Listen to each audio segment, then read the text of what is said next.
श्री रतन टाटा जी भारतीय उद्योग जगत के सबसे प्रतिष्ठित एवं सफल उद्योगपतियों में गिने जाते थे। उन्होंने टाटा समूह का नेतृत्व करते हुए इसे वैश्विक स्तर पर पहचान दिलाई। अनेक ऊंचाइयों को छू लेने के पश्चात भी उनकी सहज एवं विनम्र शैली अनुकरणीय रही। भारत की विकास यात्रा में रतन टाटा का योगदान चिरस्मरणीय रहेगा।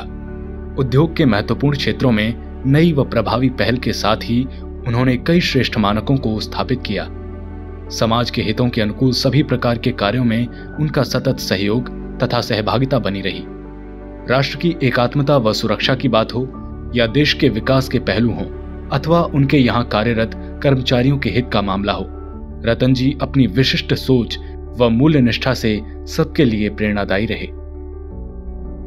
सुमित्रा नंदन पंत जी हिंदी साहित्य में छायावादी युग के 4 स्तंभों में से एक हैं। सुमित्रा नंदन पंत नए युग के प्रवर्तक के रूप में आधुनिक हिंदी साहित्य जगत में उदित हुए।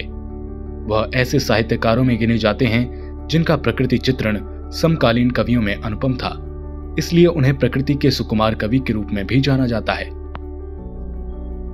शिरीष कुमार मेहता एक भारतीय स्वतंत्रता सेनानी एवं क्रांतिकारी थे।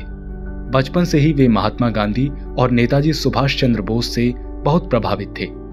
वह 8वीं कक्षा के छात्र थे जब उन्होंने 1942 में भारत छोड़ो आंदोलन के दौरान एक विरोध प्रदर्शन का नेतृत्व किया।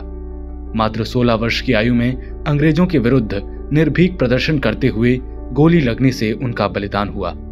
एक साहसी वीर बालक ने राष्ट्र के लिए अपने प्राणों को न्यौछावर कर दिया। भारतीय स्वाधीनता संग्राम में शिरीष कुमार मेहता जैसे तरुण सेनानियों का भी अप्रतिम योगदान है। कुछ लोगों ने महज तुच्छ स्वार्थों के चलते राष्ट्र को उनके सच्चे बलिदानियों के इतिहास से वंचित रखा, जिसमें आज के दिन बलिदान होने वाले उन्नाव के डोडिया खेड़ा रियासत के राजा राव रामबख्श सिंह भी हैं, जिन्हें अंग्रेजों ने भी अपने काल के रूप में देखा था।